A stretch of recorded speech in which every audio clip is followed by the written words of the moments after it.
Year one for Biff Poggi and the Charlotte 49ers had some ups, had some downs. Overall, did not lead to a very good record, but there are a lot of things to build off of here with this Charlotte program entering 2024. Still expected, however, to be one of the sides in the American Athletic that doesn't perform that well this season. Again, there are a lot of things that can prove a lot of people's expectations wrong. What are my expectations? What do I think Biff Poggi's Charlotte 49ers are going to do this season?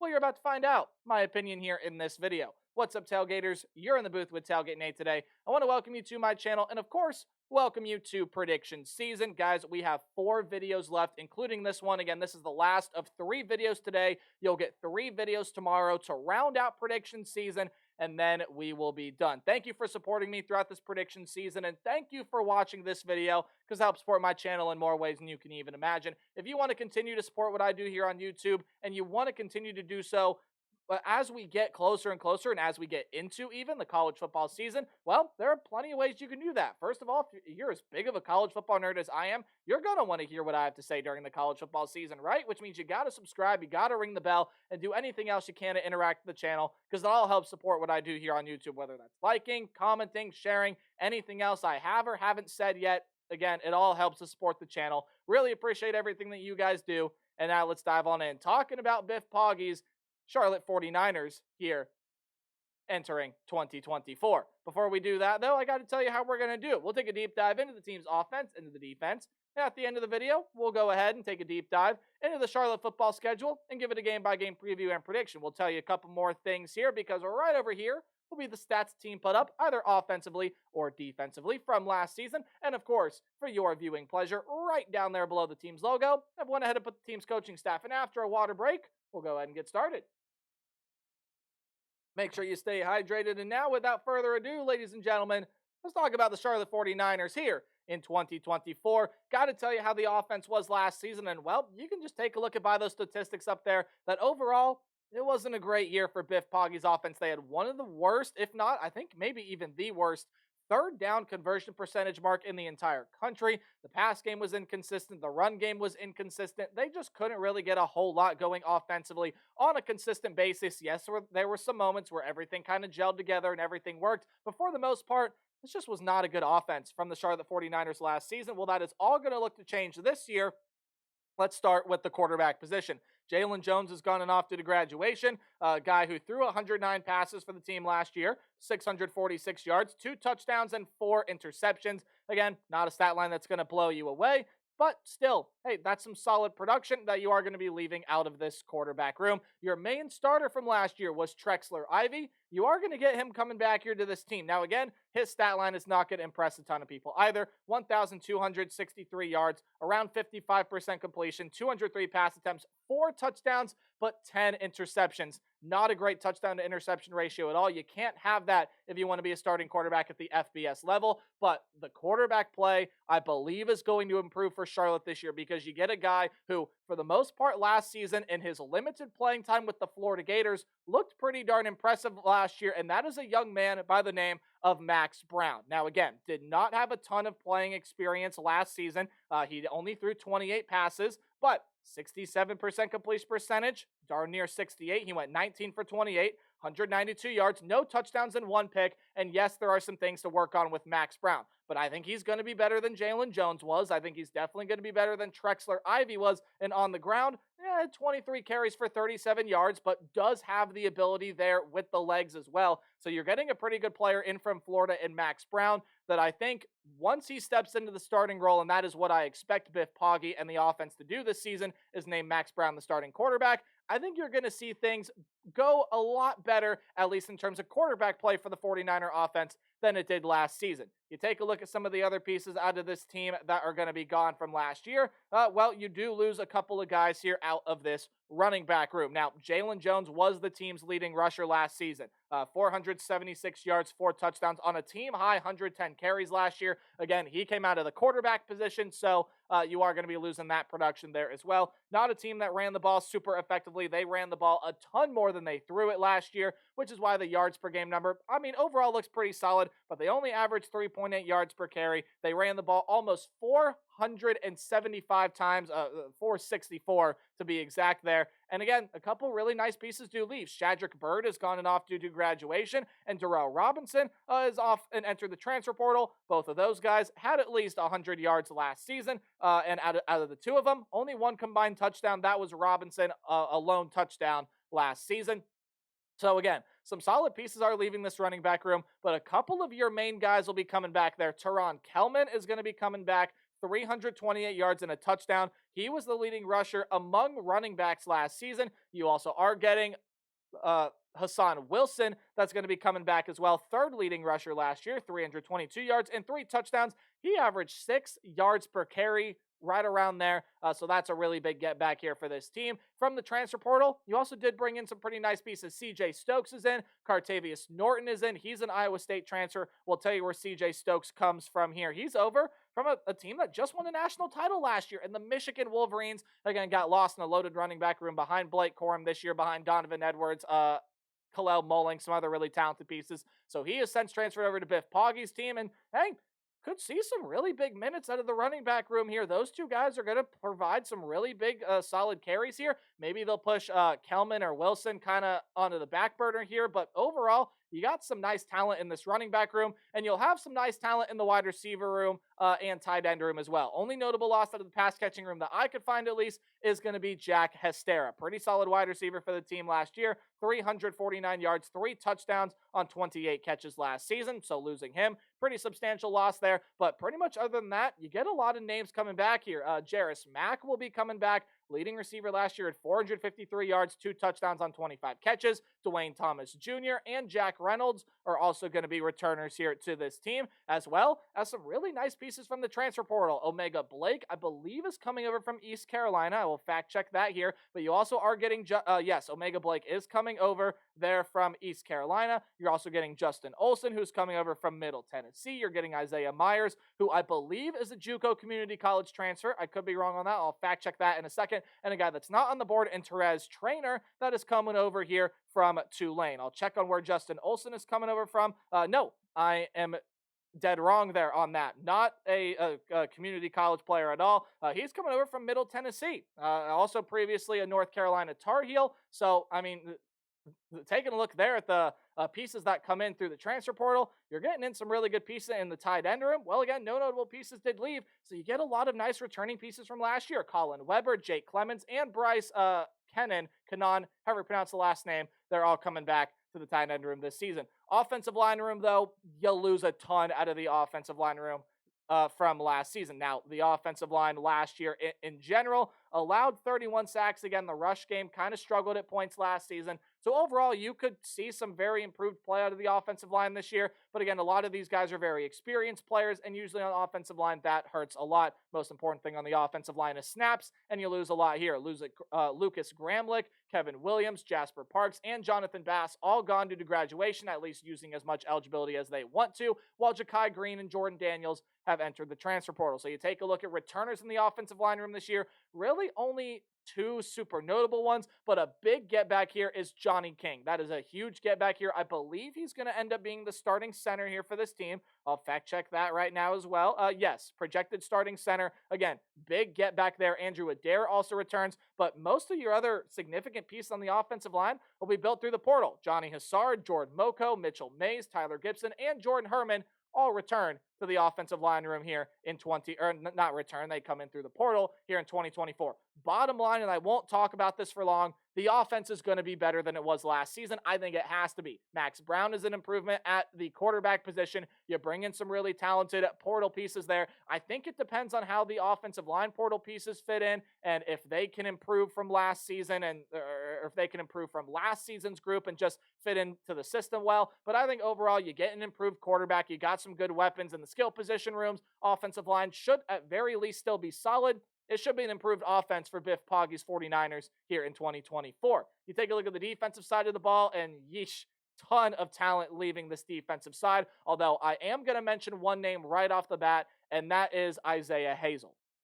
Along here with 2 high school teammates, and one of them, of course, was supposed to be a budding young star in the NFL, and Kyrie Jackson, as well as A.J. Litton. Isaiah Hazel lost his life in a devastating car crash. And no, again, not going to go through stats or anything like that. Not deserve it at a moment like this.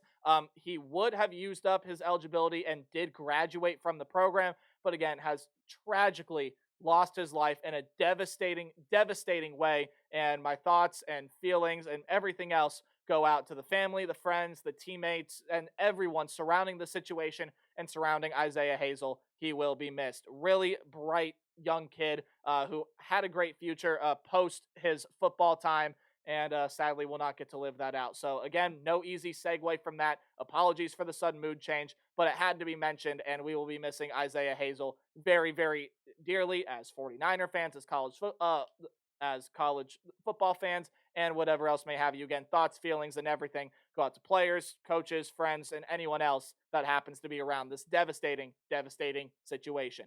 Okay, again, no easy segue, but we're going to try, and we're going to run through things a little bit quicker here. Defensive line, Iyabi Oki Anoma and Austin Fontaine. Both of those guys have run out of eligibility and graduated, while Miguel Jackson has went ahead and entered his name into the transfer portal. All three guys, pretty notable pieces on the defensive line last year, including Oki Anoma, who was the third leading tackler on the team last year with 56 tackles and led the defense with 5.5 sacks. So, okay, what do you return in the defensive line room? Well, you still get Damon Clowney coming back, 2.5 sacks and 33 tackles last year. Jonathan Wallace, Des Morgan, and Colin Coates, hopefully is how you say that last name, they're all coming back, and some really nice portal pieces come in. Dre Butler, Steven Sings the fifth, yes, the fifth, and Chance Williams are going to all be coming in here through the transfer portal. Now, in the linebacker room, you do lose a piece gone and off to the NFL, and even though he only had 4 tackles last year, Julius Welshoff, you could definitely see playing on Sundays. Again, not a super huge impact to last year's defense,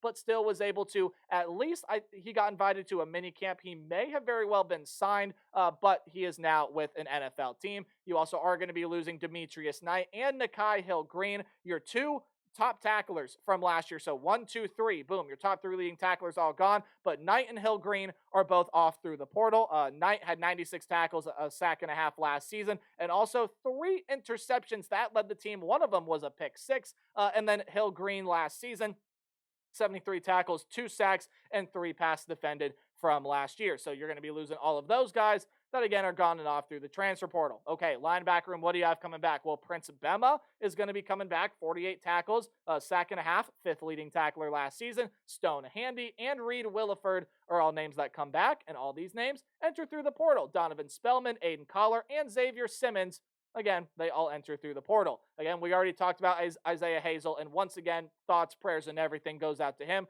But you did have another guy graduate out of the cornerback room last season, and that was a guy by the name of DeAndre Hollins, 28 tackles, 2 pass defended from last season, so pretty significant player there. And then Dantes Fagan does leave as well, 41 tackles, 4 pass defended, and 1 interception from last season. Safety room, you do lose Cameron Howard. He's gone and off through the portal, 38 tackles, 2 interceptions, did have a pass defended last year as well. And Wayne Jones and Marcus Robitaille, hopefully I'm saying that last name correctly, and I'll fix the formatting. And I did add an extra syllable in that name as well, Robitaille. So Marcus Robitaille is going to be gone here out of this defensive side of the football as well. Again, he leaves out of the safety room. So, okay, defensive backs. Who do you have coming back? Well, Dante Balfour will be back, 4th leading tackler last year with 54 tackles, led the team with 10 pass defended, did have a pick as well, so that's a big name coming back. CJ Burton is back, and you do get a couple portal pieces in Anthony Rumpf and Trevon Booker coming in. And in the safety room, well, another pretty big returnable piece here, and Al-Mahi Ali is coming back. Elijah Culp and McGuire Neal return, and all 3 of these guys enter through the portal. CJ Clinkscales, one of the better names in college football in my opinion, Travion McGee, and Sammy Anderson Jr. are all coming in through the portal. And kickers are people too. You know we love to show them some love. Grant Gagne, gone out of the punting room. He's off due to graduation, but you do return your primary place kicker from last year, and Kyle Nanon, hopefully I'm saying that name right, as well as Michael O'Shaughnessy taking over punting duties. He has entered through the transfer portal. Again, kind of rambling on a little bit here, so we'll I apparently have done that a lot today. I think I've said that throughout all 3 videos that you've seen today. So when you take a look at the defensive side of the football here for the Charlotte 49ers, again, there is much to improve upon, but again, stats, not too bad from last season. You do lose some very important pieces off of last year's team. How do you fill in those gaps? And overall, I could see the defense regressing. I could see it staying the same. I could see it improve. Really big mystery on what the 49er defense is going to do this year. But overall, you're looking at a fairly solid year two here for Biff Poggi on paper, but it's a whole different thing when it comes to predicting their schedule. And I very well am going to say right now, probably am not going to be a very popular man around Charlotte here once this is all said and done. You got a tough non-conference versus a conference schedule that has a lot of very tough games on it as well. Going to be a tough season for the Charlotte 49ers. Hey, any game at home is going to be underlined. Well, any game on the road is in italics or that slanted text. Any game in green is going to be a game that I easily see Charlotte being able to win. Spoiler alert, there are going to be none of those, even though there potentially could be. Any game in yellow is going to be a close competitive game, but I still see Charlotte being able to win. And any game in red is a loss. We start out with this tough non-conference slate. You got to play one of the better sides in the group of five realm in James Madison. Now, look, Jordan McLeod and pretty much every major contributor off that team last year is gone. They also are losing their head coach, Curt Cignetti. Really like Bob Chesney as a bright young head coach, and I think he's going to fare really well at James Madison. Brought in some really talented pieces in through the transfer portal, and I think overall, James Madison's still going to be one of the better sides, not only in the Sun Belt Conference, but in the group of five realm as well. So the James Madison Dukes defeat the Charlotte 49ers there in week one. I also think the North Carolina Tar Heels, even though they're trying to replace Drake May and a ton of other pieces, Omarion Hampton, I think, is going to have a field day against this defensive front that, again, was not terrible at defending the run last season, but I think it's going to be too much for the Charlotte defense to handle, coupled with some of the other weapons that now Max Johnson, transferring into North Carolina, projected starting quarterback, is going to have there with that team. Got some solid defensive pieces as well. North Carolina beat Charlotte, but the 49ers are going to be able to pick up their first win of the season right here against Gardner-Webb. This is very well a game that could have been highlighted in green. Gardner-Webb, a fairly decent team out of the FCS ranks from everything I understand. They got some pretty solid talent, but overall, I do not think that they're going to be able to beat the Charlotte 49ers, but I also don't think Charlotte is going to be beating Indiana. Well, you play the team that lost Curt Cignetti, and you play the team that gained Curt Cignetti as a head coach, and don't sleep on Indiana this year, even though it could be a little bit of a transition period. You know, you have Curt Cignetti going over from James Madison, was at the FCS level a couple years ago, just had to adjust to the FBS level, and now you're diving into the Big Ten Conference. Could be some things to work out with the Hoosier program this year, but all in all, the talent is there, bringing a lot of pieces from James Madison with him over to the Indiana Hoosiers, as well as some other talented transfers from all sorts of corners across the country. If Indiana gets hot, watch out for the Hoosiers this year. That could be a dangerous football team, and I think that they will be beating the Charlotte 49ers this season. You haven't had a bye week yet, but you get to dive into conference play now, and you start out with the Rice Owls. Hey, Rice is getting E.J. Warner, who Temple lost here. And again, I think it's going to be a rough year for the Temple Owls. He sticks with the nickname again, going over from Temple to Rice, but keeps the Owl nickname. And I think he's going to perform really well at Rice. Got some good returning pieces offensively and a ton of returning defensive talent for that Rice Owl program. They're going to be competitive, push for a spot in the bowl game. At the very least, could be even more coming for the Rice Owls this season, and I think that's going to be a win for the Rice Owls, a loss for the Charlotte 49ers. And even though this is a home game, and a game that I very well could see Charlotte winning, I do think they're going to lose to the East Carolina Pirates, who were not a very good football team last season. People expected East Carolina to drop off, maybe not as much as they did from last year, or maybe not as much as they actually happened to do last season due to all the talent that they just lost from the previous year. But East Carolina's going to be better this year. Quarterback play is going to be better. They got some solid portal pieces coming in, and I think they're talented enough to beat the Charlotte 49ers, and I think they're going to be able to get that one done. So now you get into the bye week. Again, I think on paper you see some things start to improve. It's just a tough road for Charlotte this season, and now you have to go up against a very physical Navy side on the road. They're changing their offensive philosophy this year. I think it's going to work in the better for them in a lot of ways, and I think they're going to be able to win this game right here. I think Navy, again, pretty interesting and intriguing team to try to figure out this season, but I think with the offensive change and kind of the formation change and everything that Brian Newberry has going, Navy will be better than Charlotte this year, and I think that that'll show on the football field. Then, quite simply, you just get a stretch of really tough games here. These next three games, probably going to be, you can make the argument, for the best three teams in the American Athletic Conference this year. Yes, you could throw other teams in there. That's why I said you can make the argument, but I don't think there's a big argument that Memphis is going to be the best team in the American Athletic this season, and I see them easily being able to beat the Charlotte 49ers. Seth Hennigan is back. He's got a ton of weapons, a ton of speed. You got some really good defensive pieces, and overall, I just think Memphis is going to be able to win that game pretty handedly. And Tulane, now home game on Halloween. Can spooky things happen here? I don't really think so. I think Tulane is going to be able to win this game. Yes, Michael Pratt is gone. Yes, they lose a ton of pieces off of last year's team. And even that head coach, Willie Fritz, is going to be leaving there as well. He has gone off to not play, to now coach for the Houston Cougars. Look, you get Ty Thompson coming in through the portal. He is a very, very talented quarterback that should be taking over the starting job for the Tulane Green Wave this season. Couple that with a lot of other talented pieces that return offensively, defensively. Even though Tulane lost a lot from last year, I think they're still going to be one of the better teams the American Athletic has to offer. And Halloween Spooks, they don't scare Tulane. They're going to go on the road and beat Charlotte. And Charlotte's season just continues to struggle. We'll dive into the rest of the schedule after a water break. Man, I've been very thirsty today. Remember to stay hydrated. After your second bye week of the year, you get to come back home and play the South Florida Bulls, who I also think are going to be one of the best teams in the American Athletic this season. You get some really, really nice returning pieces there. Byron Brown is coming back at quarterback, Naquan Wright back at running back. Some very talented wide receiver pieces are back, and some very talented pieces come in through the portal as well. You got some really good defensive players back in through the portal. And South Florida saw a big jump last year. They could see another big jump this year. That's one of the teams that can contend for American Athletic title. They might do so with some really good success this season. They will be beating the Charlotte 49ers. And then you get a road game against FAU. The Owls are going to be much better than they were last season. And I think the FAU Owls are going to be able to beat the Charlotte 49ers there. You have...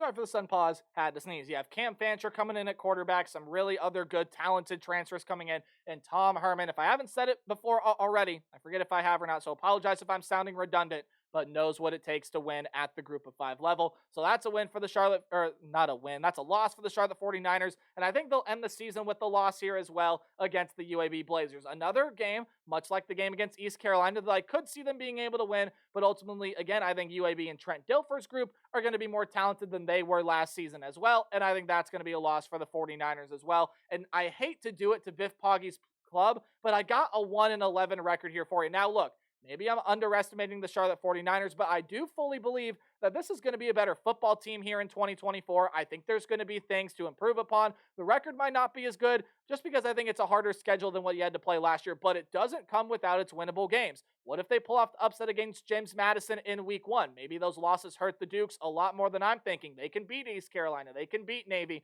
If FAU doesn't improve, they can beat them. They can beat UAB. There's a lot of improvement here for the 49ers still left on the table, but I just got them struggling this year going 1-11. I want to know what you guys think in the comment section below. Remember to play hard but tailgate harder. And in my next video, final team out of the Mountain West Conference, it's the Nevada Wolfpack. Goodbye.